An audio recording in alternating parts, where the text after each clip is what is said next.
অসৎ উপায় অবলম্বন করে মানুষকে কষ্ট না দেওয়ার আহ্বান জানিয়েছেন প্রধানমন্ত্রী তারেক রহমান। যমুনা আলেম ওলামা ও এতিমদের সম্মানে আয়োজিত ইফতার মাহফিলে তিনি এ আহ্বান জানান।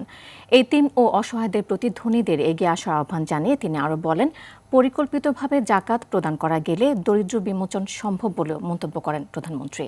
আরও জানাচ্ছেন এআর বাদল। রাষ্ট্রীয় অতিথি ভবন যমুনায় আলেম ওলামা ও এতিমদের সম্মানে ইফতার মাহফিলের আয়োজন করেন প্রধানমন্ত্রী তারেক রহমান। অনুষ্ঠানে ঘুরে ঘুরে অতিথিদের সাথে কুশল বিনিময় করেন এবং খোঁজ খবর নেন।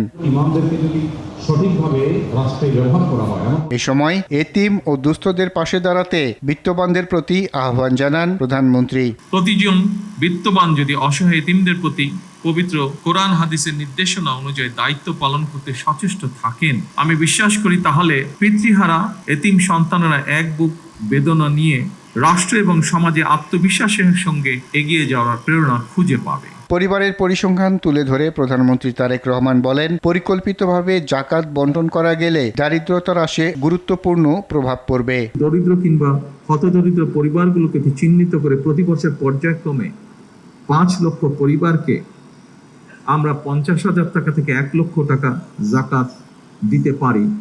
আমি ব্যক্তিগতভাবে বিশ্বাস করি এসব পরিবারগুলোর মধ্যে বেশিরভাগ পরিবারগুলোকে হয়তো পরের বছর আর জাকাত নাও দিতে হতে পারে।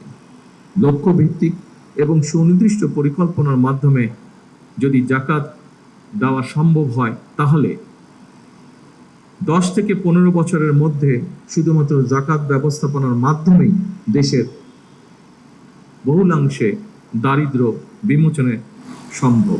মানুষের কষ্ট হয় এমন কাজ না করতে সংশ্লিষ্টদের প্রতি আহ্বানও জানান প্রধানমন্ত্রী তারেক রহমান। পবিত্র রমাদান মাসেও যারা অশুদ্ধ পন্থা অবলম্বন করছে, আপনাদের প্রতি আমার বিনীত আহ্বান, অনুগ্রহ করে আপনারা মানুষকে কষ্ট দেবেন না।